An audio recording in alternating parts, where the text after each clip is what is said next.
What's up everybody? My name is Reggie Cox and I'm today accompanied by the beautiful and talented Rozy. Hi. We're going to do a little bit of polishing today. We're going to not so much go inside of the paint correction and everything, just a little bit of an assessment training how we can approach a polishing sequence in the most effective and fast way to see the results, what's going on top of the car. So without further ado, let's check out the situations before and then I'll come back to you and explain exactly what we're going to do. So we can see here, there's a lot of sanding marks and holograms all around the door. We're gonna try to polish that in one step and we're gonna see further if it's gonna take 2 steps or more. So I can move the lights a little bit just so you can see it's pretty messed up. So we're sitting next to the car. We got a beautiful explanation of the defect we are going to treat. We got our equipment right here. I saw you chose that pad. Yes. For that defect. Exactly. Could you please tell the audience why?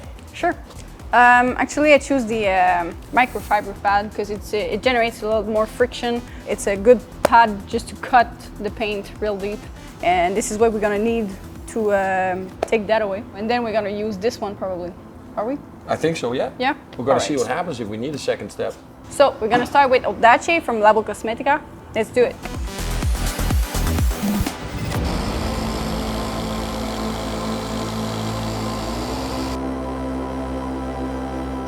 So as you can see, I removed the whole sanding part that was all messed up in one step only.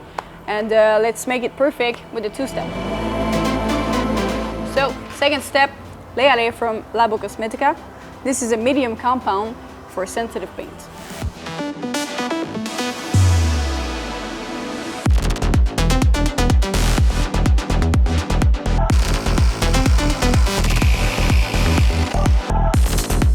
Second step is done. We can clearly see the before and after. It was pretty easy application. I recommend it 100%. Now let's move to the quarter panel. With the holograms, I'm gonna polish them and show you how easy it is to remove them.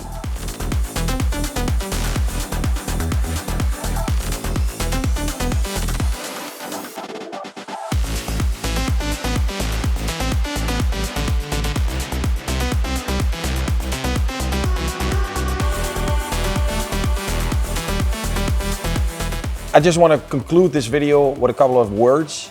Based on what we have seen today, we have let Rozy do her thing with the polishes that she had at hand, with the machine that she had at hand, showing you that you can easily correct any kinds of paint without telling anything about the technology that's inside of the products. I could have explained her everything about what the polish is about, how it works, cold cut technology, but sometimes you have to keep it simplified. Something will work or something will not work. So for your experience, George, how did you feel this was going? It was pretty easy. Anybody can do it. If it just takes a lot of patience. You have to use the right pad and the right compound, and you're gonna be all right. It's an experience game, ladies and gentlemen. You can watch the 10,000s of videos, but this skill, the correcting of the paint, is the absolute pinnacle of skills that a detailer should master before he starts doing something like this. Don't overthink. We are detailers. We know nothing about clear coat. The only people that really know something about clear coat is the body shop guy. So stop worrying about videos, do it. Stop watching videos, but do it. And the perfect example was today that we have a very talented young lady that mastered the skills of polishing by herself and just added something to her arsenal that make her even a better detailer. I want to thank you very much. It was a pleasure seeing you work. Thank you for your time and for explaining me a lot of things that I didn't know actually. That's most welcome. That's my job. So ladies and gentlemen, without further ado, I want to thank you very much for watching and I hope to see you next time. Ciao. Ciao.